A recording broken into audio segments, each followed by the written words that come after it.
The world of work and projects is changing at a rapid pace. Join the Project Management Institute as we navigate our projectized world with the thinkers and leaders making ideas into reality. Together, we'll explore the future of work and what it means for PMI's global community of changemakers as we continue to drive impact and transformation across the project economy. This is Straight Talk.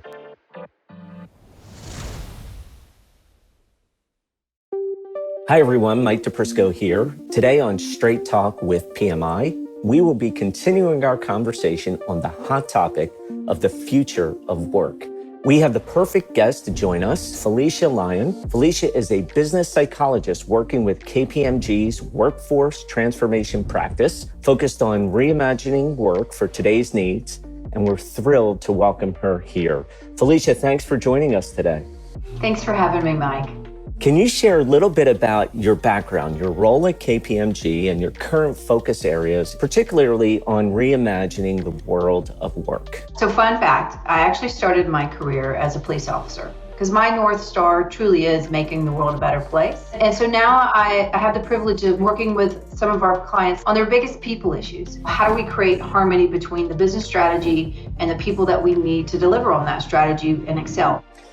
That's great. What's interesting about your research is it explores some of the common challenges facing organizations in the workplace today, whether it's shifting from virtual to hybrid workplaces, or maybe even tackling some issues around generational shifts. So given all these challenges, what strategies can organizations adopt to prepare and keep evolving today? So really, there's three ways I think about how to solve the problem based on our research. One is really embracing the digitization and to actually train our folks on how to use the system to make better business decisions. The second is really leading differently. And so it's thinking about how do we show up for our individuals on our team and really adding that human dimension to how we lead. And then lastly is an engaging, but in the traditional corporate office, you got to move up to more responsibilities, more salaries. But let's change that on its side. And how do I move around, even within my own company, to be the best version of myself? And I'm going to add in a rubric, because what I like to call is spreading the peanut butter. So yesterday, we gave everyone the same benefits. Everyone, we're talking about pay equity, which is extremely important. So we're trying to treat everyone the same to be fair. But not everybody wants to receive the same things. And so it's taking a distributed look at your people and meeting them where they are and what motivates them to be their best selves at work. Maybe you can talk a little bit about some of the success stories or best practices that you've seen among organizations that have really found the right balance in managing hybrid and distributed teams. So I'll give a couple of small examples that have big impact. So say you're a manager and still having the daily stand-ups, but it's in front of the computers. And it's not just talking about project status. It's really checking in with each other.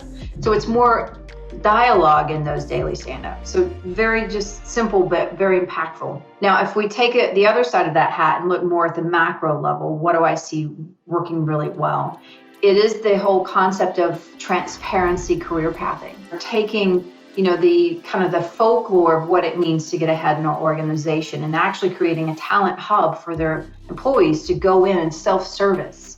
Where do I want to grow in my career? What skills and capabilities do I need so I can own my own destiny?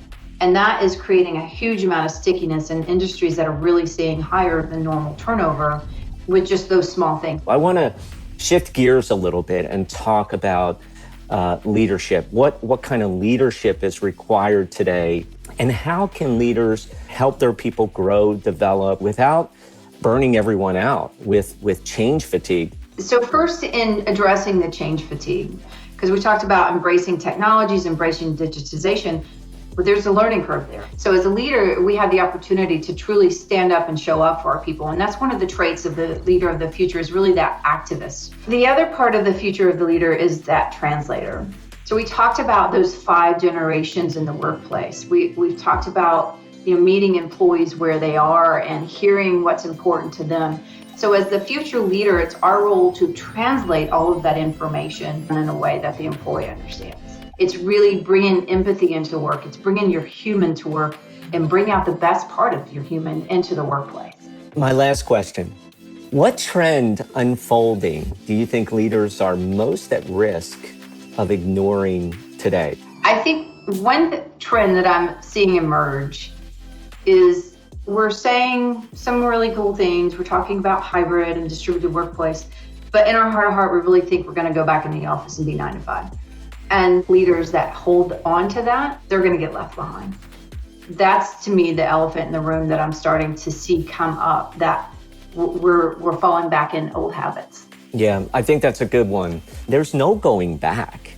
And those that lean into that, those that embrace it, those that work with their people to find creative solutions are going to win the war on talent. Well, Felicia, this has been a fantastic conversation. You've shared an amazing set of insights, perspectives, examples. And I can't thank you enough for your time.